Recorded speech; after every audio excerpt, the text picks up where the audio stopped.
we have a special guest today, Rick. I know it's awesome, isn't it? I love it. I know. I feel like I'm on Sesame Street. I'm like, hey, guess who this week? It's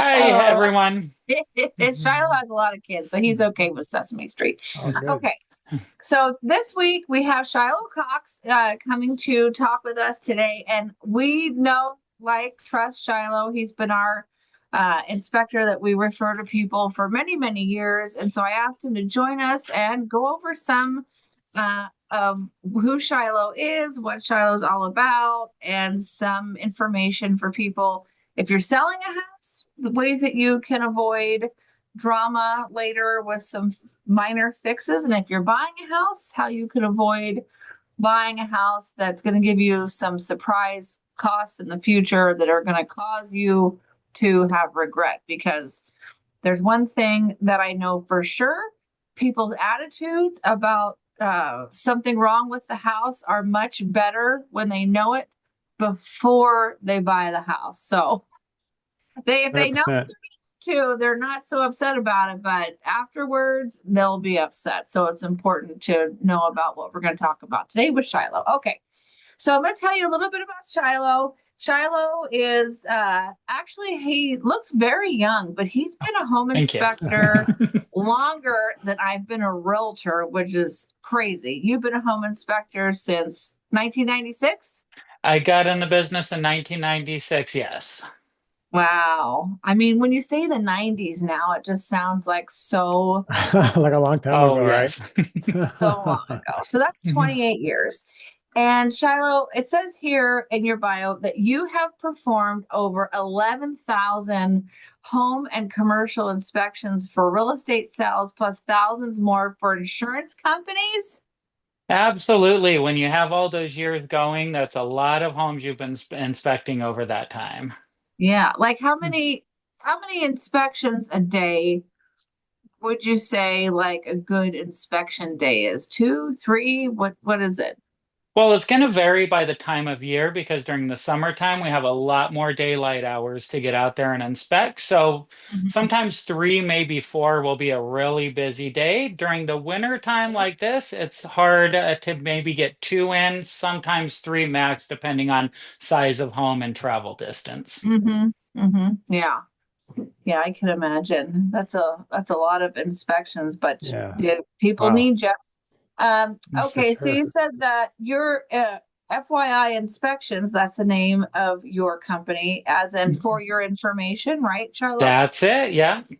And that it was a larger company. You had 3 to 4 thousand inspections a year, but in 2010, you branched off and you are just your solo inspector. Absolutely. When I started the business, I had about three other partners that started with me.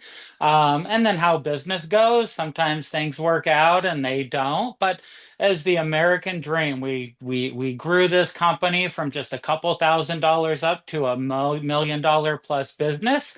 And then from then, things just kind of got a little bit too big for me, and I decided to go a different route.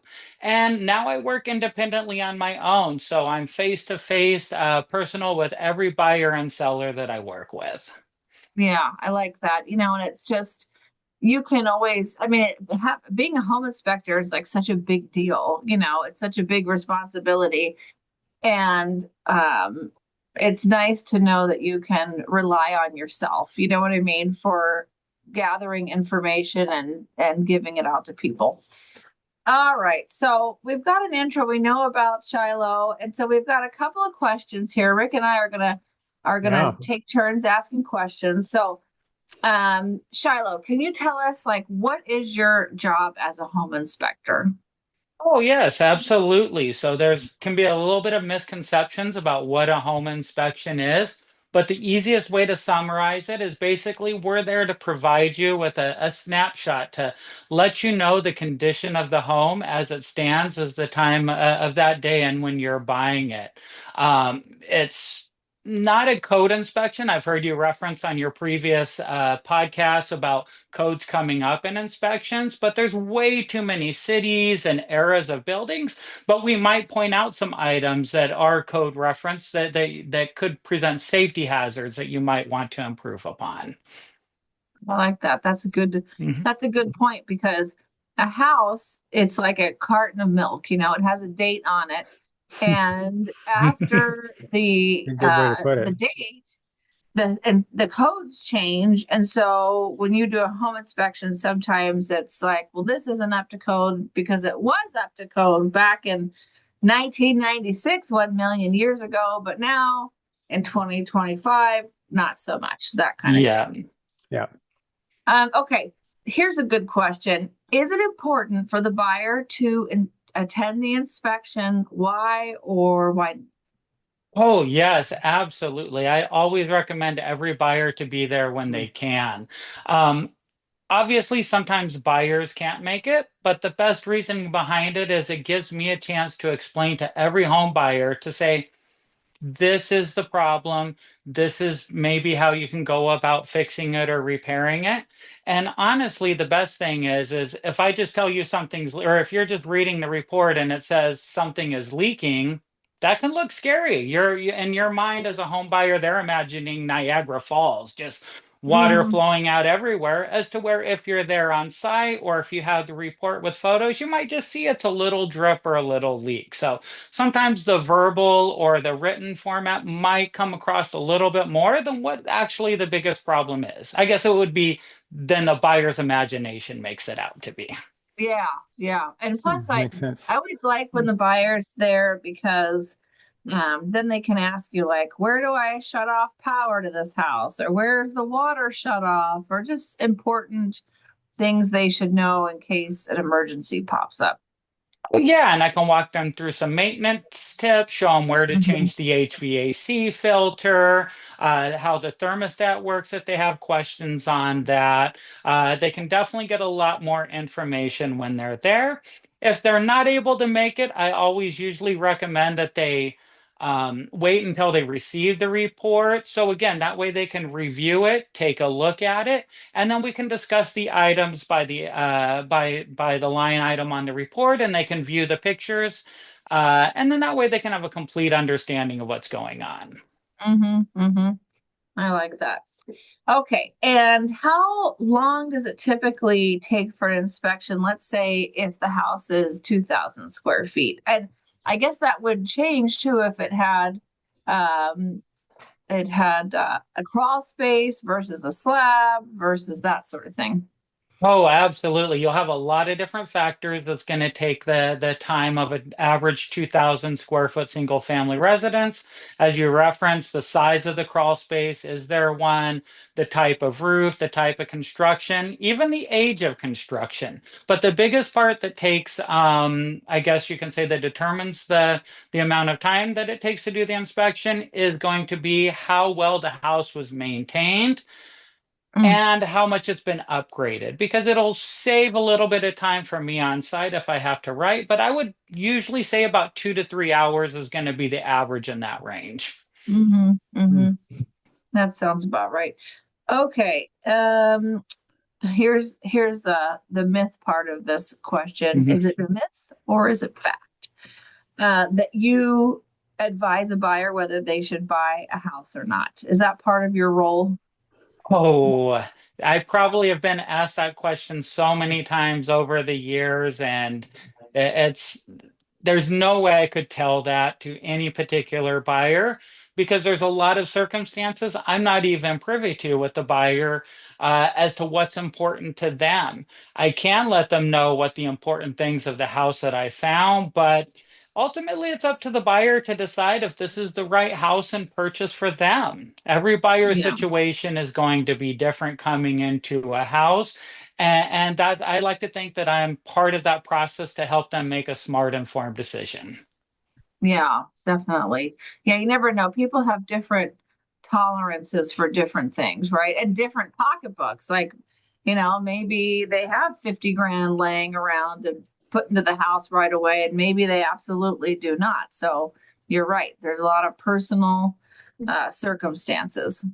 All right, Exactly. Rick. Or yeah, or sometimes, I might find a lot of problems with electrical that's wrong in the house. And to some Mm, people, that's a big deal. But to Mm-hmm. one buyer, their cousin could be an electrician or their best friend or something. So it's not that big yeah. of a deal. So, yep, every situation will be different for the buyer. Mm-hmm.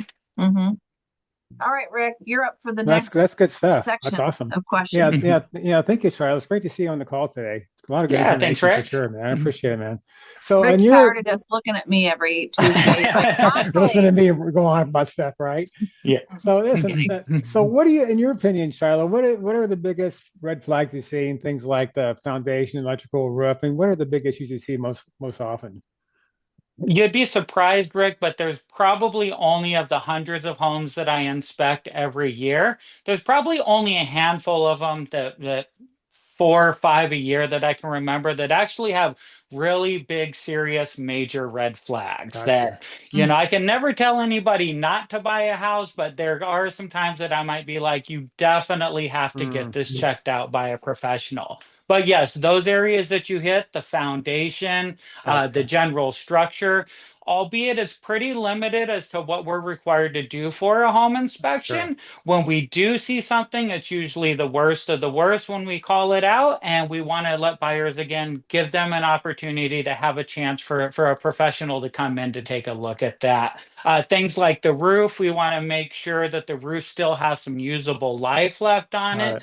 Uh, Home buyers are always probably the number one thing that they're concerned with is the roof. Obviously, water, a lot of horror stories. Mm, But the biggest thing for the home inspection part is, does the roof need to be replaced now? Does gotcha. it need to be replaced in a few years or not? Or are you going to have Hmm. some time left on this roof where it might not last 40 years, but you don't have to change it in the next 3 to 5 either? That's good to know. That's good stuff. Yeah. So I guess you mentioned the water a minute ago. I know for a lot of people, the water is always a big issue, right? Especially after this past week or so. So Oh, I yeah. guess, so what is the causes water issue that you typically would find? So the biggest water issues generally deal in the area where nobody ever goes, underneath the house. Mm, There will be leaks that may go on for months or even years because nobody wants to crawl underneath the house. I mean, I don't even want to, but it's part of my job, so I have to. But yeah, right.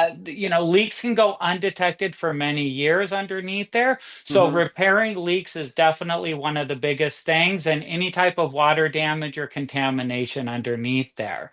Number Sure. two would be areas that are underground that aren't really visible, which would be Like a like slab, right? in the yeah, in the slab or in the sewer line. Oh, okay. Sometimes you may have problems and backups in the sewer line.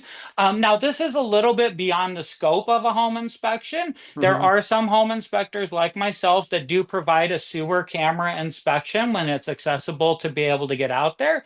But that can also be costly because what a lot of home buyers aren't Hmm. aware Hmm. is they're required for the sewer line that goes not only to their house, not only under their yard, not only under the sidewalk, but all the way under the street until where it connects to the city sewer line. Wow. Wow. And yeah, and if you have a repair in your yard, hey, you can dig it up. It might be a couple $1,000s, but if it's underneath the area where the street is, then the Yeah. city gets involved. Yeah. And the Yeah. price points on those can go from thousands to tens of thousands of dollars sometimes. So if it's at the curb rather than your backyard, it's a whole different animal, right? Oh, absolutely. Yeah. Yeah, that sounds kind of Oh crazy my when you think goodness. about it. Wow. Okay. Well, I guess the next question I have is, this is also, I think, a big topic. I see this a lot with home buyers, is how do you know how long the HVAC will last, the air conditioning, the heater, all that stuff? That's always a big issue, right? I mean, because if that goes out, that's an expensive repair.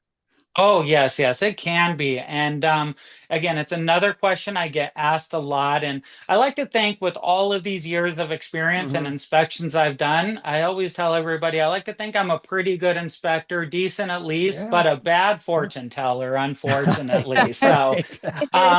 yeah, What happened to the eight ball? absolutely. Yeah. So, but I can usually let home buyers know what the average life expectancy Okay. of each appliance is, based not only on national average, but California average. I do try to keep up with that information. But take, for instance, my air conditioner at my house I'm currently living in is still working from 1986. So that Wow, wow, is wow. yeah, coming up on 40 A years tank. old. Yeah, and my water heater broke earlier this year, and it was only 8 years old. But the Gotcha. second benefit of getting that home inspection is me going there and documenting whether these things are working or not working. And what that does is that provides written and documented evidence to the buyer's home warranty plan, who Right, right, really right. covers, that's their the home warranty is going to be the one that covers these things in the future. And so Hmm. I'm there, I'm showing, hey, it's working, the system has been maintained. And then if there is a problem 6 months from there, 8 months, 8 weeks, then the buyer does have proof that they took the system in working order. And There then you go. anything that's kind of older, the buyers can either decide we want to update this to have a more efficient Hmm. unit, Hmm. Hmm. or they can plan ahead for the future and just knowing it might not last 20 or 30 more years. We may have to just start putting some savings away to plan ahead. That's good stuff. So it sounds like Mm. almost to me, Shiloh, that having that inspection is almost like having an insurance policy, right? It's definitely the starting point of it. So Yeah. So that it way you gets you know what to going. Yep. expect. Yeah, what to fix, what not to fix, or how to not have a problem down the road, right? Oh, it's all information that you use to make an informed decision for your home buying. Yeah, it's good stuff, man. Thanks. Mhm. Appreciate that. Oh yeah. Speaking of informed decisions, so on our questionnaire today, I put a section in there about a pre-listing inspection. Mm. Now, in my almost 28 years, I have not run into more than maybe three pre-listing inspections. Shiloh, do a lot of pre-listing inspections, or what do you think about that? So yeah, pre-listings are good and bad, and I don't market them or I don't really pursue them, but I do have some real estate agents that I do work with that do advise their buyer or their sellers to do that. The positive is it gets somebody in there that can find and locate any big major problems. So you're aware of it ahead of time, and it makes your transaction run so much more smoothly. There's no surprises that pop up on the buyer's end of the home inspection, and it just makes things go a little bit more smoothly in the full transaction. The downside, I guess, or the negative part of it is it now becomes part of your required disclosure that you do have to provide this information over to every home buyer, Mm. because now you're aware of everything that's into the house Mm. or that's wrong with the house that that home inspector found, versus just, you as a seller putting down your own knowledge of on your seller disclosure statement. Yeah, yeah, it is it seems like it would be a good practice, but yeah, sometimes it's yeah, might bite you in the butt. But all Yeah. right, we're gonna wrap it up with some true or false trivia. Rick, why don't you ask the first question? Okay, well, true or false? Does the appraiser do the same job as a home inspector? That one is definitely going to be a false there. Yep, the home inspector and the appraiser are looking, although there are some things that we look Hmm. at that are the same, they're generally judging the condition of the house as far its value as to where we're looking for problems that may that the home buyer could potentially have in the Hmm. future that they need to Hmm. be made aware of and disclose Yeah, to them before the sale. I think I'd say you're right. Excellent. I think probably the difference is your investigation is a lot more intense, a lot more detailed than an appraiser because all they can look at is what they can see by the eye. They don't dig or probe or get under the foundation or go anywhere beyond just what they can see. That's Hmm. pretty much, yeah. And they're looking for the most obvious of obvious things as to where we're going to take it a step or two Gotcha. more to the next level. Perfect. Good I stuff. like it. Shiloh, we hear a lot about energy consumption and how to, save money on your energy bills. What do you have as a suggestion to make your home a little more energy efficient? Oh, wait, Oh, it was supposed to be true or false. What? What percentage of residential energy consumption is lost due to leaky doors and windows? Oh, it would probably have to be 10% or more on most homes. And when you're Mhm. looking at energy conservation, it can come to a lot of different things. There's things that'll be listed out on the home inspection that will be gaps around doors and windows that may just need some simple weather stripping where drafts can come through and energy can become lost. There could also be things like rather than having the newer energy efficient dual pane windows where homes have single pane windows or Mm. older HVAC systems. Again, these aren't going to be required for the home inspection or for the home buyer to update, but having that information to know allows them to be able to make those improvements in the future and save a little bit of money and energy. I like it. Rick, you're up for the next one. Yeah, thank you. So what is the most common safety item that you see that's missing in older homes with kitchens and bathrooms? Kitchens and bathrooms definitely has to be what are called ground fault circuit interrupters or GFCIs. Those are Mhm. those little outlets with usually the red and black buttons that trip off when you're, well, not that I have hair left, but when you're blow drying your hair Yeah. there.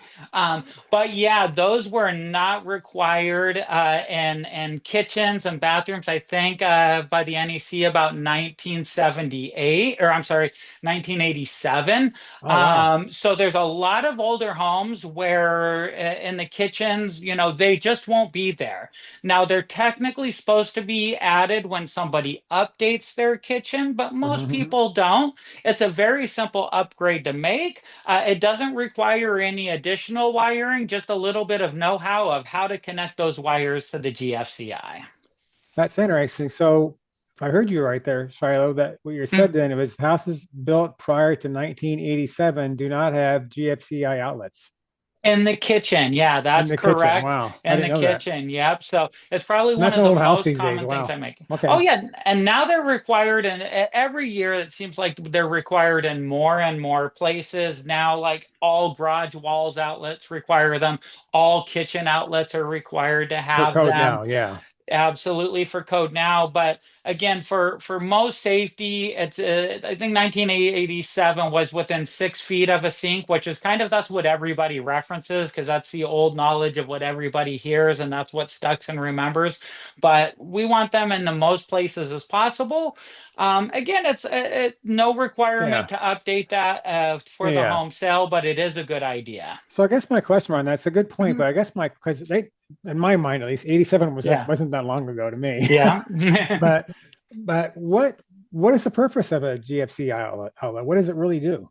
Oh, so what a GFCI receptacle does is it's going to basically instantaneously trip off the power if, say, you had a toaster on the countertop and the water leaked out from the dishwasher air gap Oh, and got okay. into there. It helps prevent shock or electrocution. It's Hmm. generally a tenth of a second or less that a GFCI, when it detects a fault, will trip off.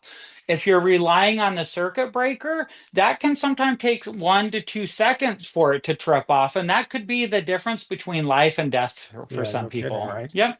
Wow. Mhm. Okay, I didn't know that. See, learn something new every There day, we Rick. go. All right. What is one thing that home inspectors cannot do? Oh, one thing that home inspectors cannot do. Um, Well, this is something that a lot of home buyers ask is we're not allowed to do any destruction or cause problems or move anything around the house. If we think that there's a leak in the ceiling, we don't have permission to cut a hole in the drywall to actually take a look at things. Hmm.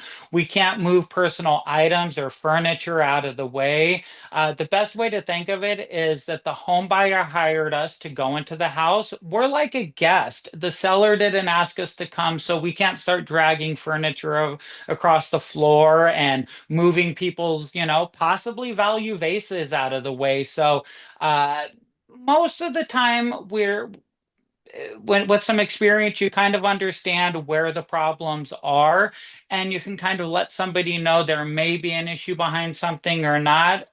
But there's also the final walkthrough that a lot of home buyers have where they'll be able to go through and have the house less furnished or not furnished at all, and they'll be able to get a better idea of the cosmetic findings of the house. Wow. Yeah, yeah, yeah. That's it. You know, when I have a listing and I'm preparing it for sale or advising the seller, you know, if we go in the garage and the garage is packed with stuff, I say, hey, bring everything kind of towards the middle so the home inspector can go around the parameter at least. But even then, you know, you don't know what's underneath all the stuff in the garage if the floor's cracked and that sort of thing. So you Yeah. just have to do your best to get prepared and make everything visible as a home seller. Absolutely. Yeah. And for the most part, there's really only in all those inspections that I've done, there's really only been one that I can remember that there was such an enormous amount of stuff that was hidden. I don't even know if it was, but that was kind of covered up. But basically, once the buyer did the final walkthrough, they knew not only from my inspection report that the house was not in the same condition as when I inspected it. So I kind of Mhm. went back, redocumented all the problems and damage and evidence that was covered maybe by rugs or furniture. But one out of 10,000 plus that I can remember, that's not a bad, that's not a bad Yeah, number right there. yeah, So. that's good. That's good advice.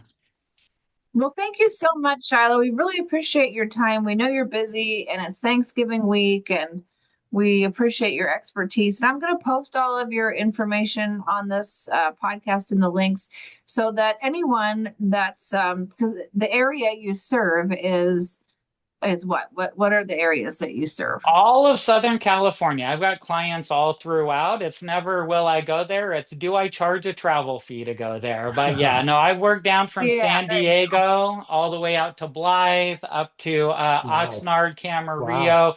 I've Wow. I've had requests to go out of state before. Unfortunately, different states will have different licensing laws and stuff like Mhm. that. But no, I've had people that have how much are you going to charge me to go to Bakersfield because I really want you to do the inspection? All right, that's good Wow. Yep. to know. Well, perfect. Well, thank you, Shiloh. Have a wonderful Thanksgiving with your family, and I'll see you at the next home inspection. Oh, thank you very much, Megan and Rick, you as well. Good to see you, Shiloh. Thank you. All right, buddy. Bye-bye.